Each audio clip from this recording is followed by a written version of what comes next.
বুক ভরাবে তা নিয়েই বলতে হচ্ছে স্বাধীন দেশে স্বাধীনতাই খুঁজছি। উপায় কি? আসলে তো আমরা স্বাধীন না।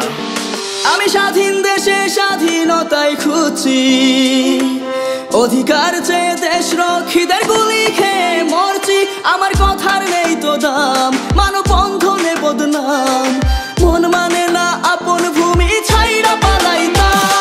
তবে কেন স্বাধীন হলাম, কেন স্বাধীন হলাম? এই স্বাধীনতার নেই তো কোনো দাম।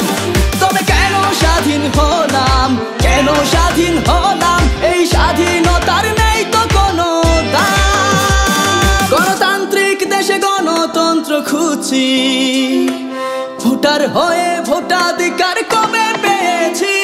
আমার কথার নেই তো দাম, মানববন্ধনে বদনাম। মন মানে না আপন ভূমি ছাইরা পালাইতাম। তবে কেন স্বাধীন হলাম, কেন স্বাধীন হলাম? এই স্বাধীনতার নেই তো কোনো দাম। তবে কেন স্বাধীন হলাম, কেন স্বাধীন হলাম? এই স্বাধীনতার নেই তো কোনো দাম। 52-র ভাষা আন্দোলনে এদেশের ছাত্ররা যখন শহীদ হয়েছিল তখন এদেশটা কিন্তু স্বাধীন ছিল না। পরাধীন থাকা অবস্থায় এদেশের ছাত্ররা তারা তাদের দাবি আদায় করতে সক্ষম হয়েছিল, যাদের মহান আত্মত্যাগের বিনিময়ে আমরা পেয়েছি আমাদের প্রাণের বাংলা ভাষা। কিন্তু আজ বাংলাদেশ স্বাধীন। এই স্বাধীন দেশের ছাত্ররা কোটা প্রথা সংস্কারের দাবিতে আন্দোলন করতে গিয়ে স্বদেশী পুলিশের হাতে গুলি খেয়ে মরতে হচ্ছে। এর নাম স্বাধীনতা? আমরা কি এ ধরনের স্বাধীনতা আশা করেছিলাম? না, এই স্বাধীনতা আমরা চাইনি। আর তাই তো বলতে হচ্ছে স্বাধীন দেশের স্বাধীনতাই খুঁজছি।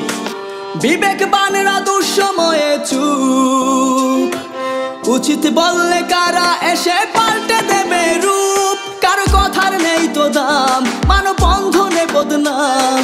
মন মানে না আপন ভূমি ছাইরা পালাইতাম।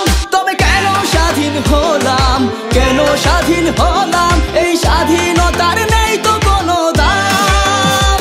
তবে কেন স্বাধীন হলাম, কেন স্বাধীন হলাম? এই স্বাধীনতার নেই তো কোনো দাম। কেন স্বাধীন হলাম, কেন স্বাধীন হলাম?